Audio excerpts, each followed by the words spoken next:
is, wij steunen het Rode Kruis met de actie Hands Off Our Girls. Meisjes en vrouwen slachtoffer van seksueel geweld in oorlogsgebieden. En met een financiële bijdrage willen wij helpen voorkomen dat dit gebeurt.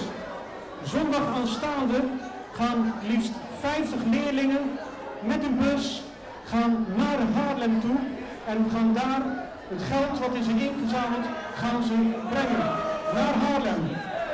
En daar hebben ze heel veel zin in, dat kun je dan zien. Hey. We zitten op 9.000 euro, ruim 9.000. Komen we boven de 12.000? Dat is de vraag.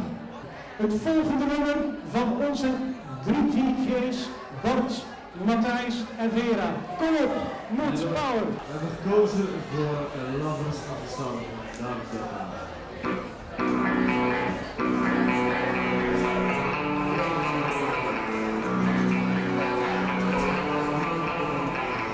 Let's light it up until our hearts catch fire.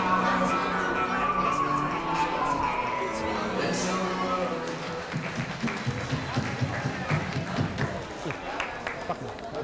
Dames en heren, onder leiding van Nathalie, Schade, mevrouw Schade, zoals de meeste van jullie. Met de DJ's, de 3 DJ's. Mevrouw De Wever, meneer Lips, zelf heb ik ook tussendoor de macht gedaan. Maar daarnaast nog tientallen collega's. Wil ik het bedrag bekend gaan maken wat zij het deel hebben bijgedragen. En jij kan het dan niet zien, maar als jij heel even naast mij komt staan en het langzaam openvouwt, het bedrag van het glazen huis naast de volleybal is 6.000.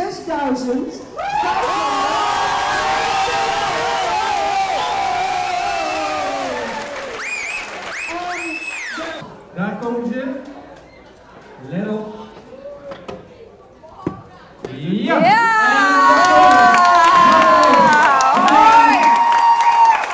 Hoi! Proficiat! Vera, hoi! Proficiat! Proficiat, goed gedaan! Geweldig, bedankt. Dit is de laatste applaus hier.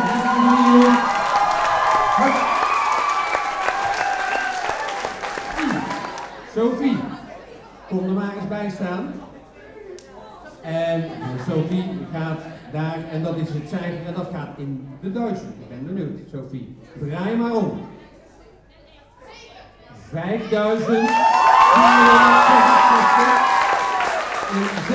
cent. En dan als laatste Daniel ervoor. En wat gaat daar staan? Het kan ook een 0 zijn natuurlijk. Dus, en we draaien maar om, Daniel. 16,66 euro, 26. Fantastisch.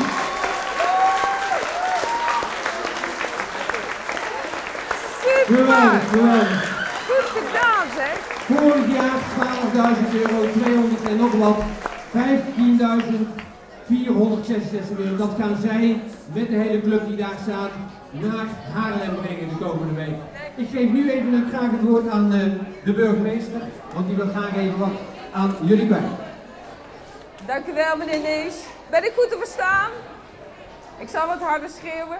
Allereerst hartelijk proficiat, want dit is echt een fantastisch resultaat. Ik ben super trots. Super trots.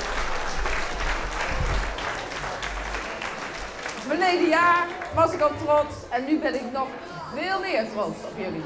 Jullie hebben het geweldig gedaan en ja, ik hoor alleen maar hele positieve verhalen over hoe leuk het hier is, hoe sfeervol het hier was en hoe goed de muziek was. En ook hoe goed er gevolleybald werd, dus echt supergoed. Alle initiatieven hebben jullie aangegrepen om dit bedrag bij elkaar te brengen. Iedereen gaat nu met vakantie, begrijp ik. Dat begrijp ik ook, dus hou het kort.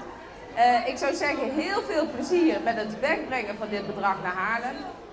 Het is jullie van harte gegund dat ze daar veel aandacht aan hebben. En ik zou zeggen, laten we deze spirit van elkaar iets geven en iets gunnen met kerst het hele jaar volhouden.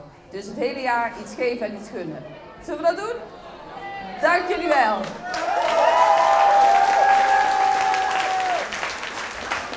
Jullie hebben ook 2 dagen niet gegeten? Nee, we hebben 2 dagen inderdaad niet gegeten. Dat vonden wij het mooie dat je zelf ook een stukje afzag, omdat die mensen in Afrika genoeg afzien, vonden wij dat wij ons zelf het ook wel toe mochten doen. Ja, maar ze stonden hier wel met oliebollenkramen en wafelkramen. Ja, dat was ook heel verleidelijk. Ze gingen ook expres natuurlijk voor de ramen staan en lekkere oliebollen binnen duwen. Maar ja, dan moet je op dat moment daar gewoon tegen verweerd zijn en niet door laten verleiden door zoiets. Maar het was juist de kunst ervan. En 2 dagen zonder slaap? 2 dagen zonder slaap was niet echt een groot probleem, behalve rond 7 uur 's ochtends of zo. Toen werd het voor ons alle 3 wel een beetje zwaar, denk ik. Dat waren een beetje de moeilijke uurtjes, maar toen... Ik had het vroeger. Ik denk dat ik het vroeger had. Jullie zaten echt om 7 uur 's ochtends in dit en ik echt om 3 uur of zo. Maar ja, er staan niet zoveel mensen, dus ik kreeg wel echt veel adrenaline, dus dat komt wel goed. Als je eenmaal er doorheen bent, dan gaat het ook gewoon weer goed. Dan van 7 tot 8 ben je heel erg moe, maar dan van 8 uur dan gaat het ook wel weer. Gelukkig. En hoe voelen jullie het nou? Ja, nu voel ik me op zich wel lekker. Ik heb niet echt heel veel honger gehad, dus het is niet dat ik nu echt met buikpijn hier sta of zo. Ja, we zijn vooral ook gewoon blij dat we het zo'n groot bedrag op hebben gehaald. En ja, natuurlijk vorig jaar is het goed gegaan, alleen ja, dit jaar wilden we het overtreffen en het is gelukt. We wilden het sowieso overtreffen, anders was het natuurlijk de mooiigheid was er dan eigenlijk af. Maar ja, dat hebben we echt zeker gedaan, dus we zijn absoluut tevreden. En zou je het volgend jaar nog een keer over willen doen? Ja, ik denk het op zich wel. Of ja, het moeilijkste vond ik persoonlijk het niet eten. De rest dat vond ik wel allemaal leuk. Dus daar zou ik wel een keer over moeten denken van wil ik weer mezelf zo ver pushen. Maar op het moment, ik heb het wel naar mijn zin gehad in het huis dus. Ik zou het ook weer opnieuw doen. Zonder twijfel. Ik denk dat ik persoonlijk niet opnieuw zou doen. Want ik vind het wel een leuke ervaring zeg maar, voor een keer, maar ik denk niet dat ik het opnieuw zou doen. En wat vind je van het doel waar de inzameling voor bestemd is? Ja, ik vind het wel een van de... ik vond het vorig jaar ook een goed doel, maar ik vond dit doel sprak me nog wel meer aan dan vorig jaar. Ja, mij ook, absoluut. Ja, het is gewoon zeker een goed doel. Van, ja, ze helpen de meisjes erbij, dus dat is, ja, hun moeten ook veilig kunnen leven. Oké, dankjewel en misschien tot volgend jaar. Ja, wie weet. Goed, wie weet inderdaad. Tot ziens.